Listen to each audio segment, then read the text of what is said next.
سدراتهم من انتناصنت مخبار العلاونتن بجاز حلف السماتات إيرترا نمتوارن نمحبحبن زي تفلالي نتفتاتيو زكايد بمنغستن سدرا سوات زخفل دبس دما حدا خابيو نظام الكيتو غازيتنيا جيتاچو وصفها زدالو صبصابالو حيلم برقه قربويو محبراو حسنات سدرا سوات نمرغغاص بزكايد زلو صعري منستر عيون سباو دحنتن زاكيت لعلي 3.5 بليون نقفا دبس كم زخفله حبيروم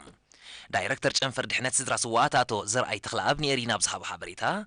منغستي من نبابرو سدرا سوات نموحاس زحجز دبس نسدرا سوات بأواج كا ورحت ريكل تشحن 14 مخفال كم جمره بمذكر اب هيوت نايتوم سدرا بيتات صبق تراي تصوت كم زلو ابريهم كانت نايزه حلفه تمكرو تبغيس منغستي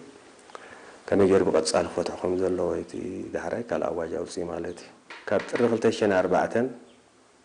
كساب تحساس 2014 أبز حلفوا 11 عامات لعلي 3.5 بليون من باي سدرا بي سوات وصاي غير منغستي حزب إرتراون من باي سدرا سوات ጦር መንግስት ጥራይ አይኮነን በመባል አስሎ ከመጀመሪያ ዝሐብር አቶ ዘርአይ ፍልሚያ ወጻዝ ቅሞጡ ዜጋታት በወልቅን እኩብን ስድራ ስዋዓት ንምንባይ ተበግሶ በሙሳድ ብርክት ዝበሉ ስድራ ቤታት ናይ ምጥዋር ሓላፍነት ከም ዝወሰዱ ኣነፂሮም ኣወጻይ ኣብ ዝነብሩ ኤርትራውያን በዚ ካብ ውሉድ ወለዶ እተመሓላለፈ ናይ ኤርትራውያን ናይ ምትሕግጋዝ ባህሊ እናተደፋፍኡ ስድራ ስዋዓት ብቋሚ ወይ እውን ንተወሰነ ዓመታት ዝሓገዙን ዝሕግዙ ዘለዎም ብዙሓት እዮም ነተበግሶ ናይዞም ዜጋታት በመገንዛብ ድማ ሚኒስትር ኢዮን ሰብአዊ ድሕነትን መስ ተፈላለዩ ኣካላትን መሻርክትን በመትሕብባር ንቁጠባውን ማሕበራውን ኩነታት ስድራ ስዋዓት ዝምልከት መጽናዕቲ ድሕሪ መኪያድ ነቶም ተኣለይቲ ብደረጃታት መዲቡ ዝርዝር ኣስማቶም ናብቶም ክናብዩ ድልዋት ዝኾኑ ዜጋታት ከም ዝለኣኸ ኣቶ ዘርአይ ብተወሳኺ ሓቢሮም እቲ ናይ ምጥዋር መደብ ንክልተ ዓመት እኳ እንተኾነ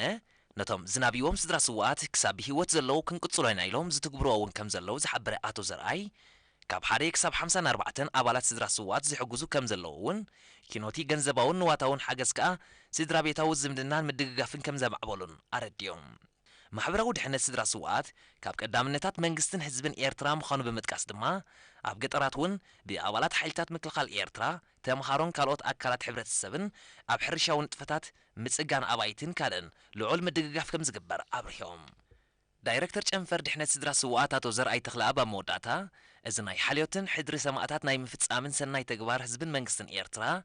مرأي نايتي نزلوا من استمعوا رزلنا سلام انقسانة زيت تكاهي وتزوفيو سماعتنا انهبوا العل كبر مخانو اسمير لهم